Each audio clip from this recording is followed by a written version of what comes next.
эми менен болгон оюнда бүгүн протоколдо жок, демек жаракатынан толук айыгы элек сыяктуу. Мына ышкырык гана топту тепкен эле Артем Мистрашкин, анын чыгарган тобун Антон Полев жана соккуза Пиренскоблак кайтарган, бирок ага чейин ышкырык жаңыдан артка чегинип, мына чуркап келип аны оюнга кошкон атат.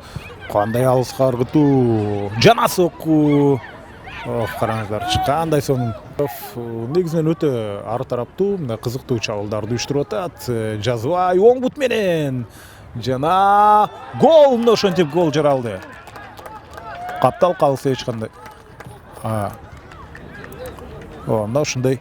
Азыр бул эпизодду биз кайталоодон талдап көрөлү. Бул жерде сокку узата албай калгандан кийин Жазбайдан кийин бул голду жараткан ошондо Алишер Усубалиев. Болгондо да атаандашынын жарым аянтында Давлетжан Баратов. Давлетжан оңой менен топту бербейт, албетте тажрыйбалуу оюнчу Токтоналиев чыгарып берди. Жана топко биринчи ким жетет? Биринчи дарбазач. Экинчи аракети менен Жазбай жана анын тобу Алишер Усубалиевке жетпей калды. Сулейман Жумабеков кирип бара жатат. Жумабековдун тепкен тобу экинчи анын дарегине чыгып калышы мүмкүн болчу. Жазбайдын тепкен тобу, караңыздарчы. Ушул жерде Азирет Усманалиев сейф жасады. Кайрат Абдырасилов бул жерде аракет кыла алган жок.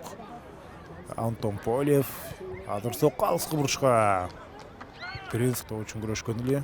Жана бул жерден Байбол Ермеков жана Кайрат Абдырасилов мына ушул жерден баш менен жана азыр Давлетжан Баратов бара жатат. Жана албетте Жумабековго жетти. Оң бутун алды сокку.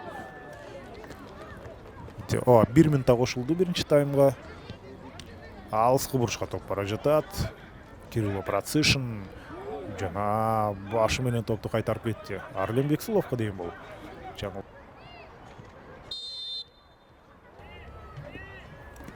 Урматтуу футбол сүйүүчүлөрү, Илбирс көрүшүн бул жактан улап келе жатат. Жана сокку алыскы бурчка Пиренскоблак аны Хамзага калтырды. Хамза Мирлан уулу алыскы бурчка жана ал жерде Токтоналиев демек экинчи кабаттан топту түшүргөн гол. Мына көрдүңүздөрбү? Бул Сардорбек Нематов, Илбирс командасынын капитаны. Сол бутка топту алып туруп, айып аянттын сыртынан алыскы бурчка тийип атат. Жер аркылуу ошентип орун алды. 29 жана дагы бир беттеште мына ушундай алыс аралыктан өзүн көрсөткөн Жазбай Абдукаимов жакынкы бурчка. Ал эми бул жакты Азирет Усманалиев. Давлетжан Баратов баратат. Баратов өзү жок сол канатка. Андан ары жер аркылуу пас, рикошет, бирок ошого карабастан Азиретовдун Кубанычбек уулунун мына ушул артыкчылыгы өзгөчө эсте калды.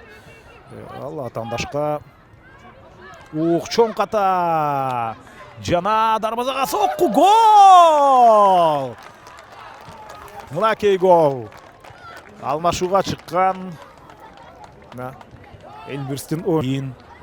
Мына карасаңыздар, башы менен Пиренскоблак айып аянттын сыртында узаткан болчу. Андан кийин Манас Кубанычбеков бара жатат. Сокку албетте бул жерде номердегилердин тиреши өтө көп болуп атат. Антон Полев жетеби топко? Жок, ал жете алган жок. Жана пас бул жерде Пиренскоблак албетте офсайд жок. Жана подкаттан да суурулуп чыкты. Ким бар сокку узатканга? Караңыздарчы, эң аягында келип эмне үчүн Жазбайга бербей атат?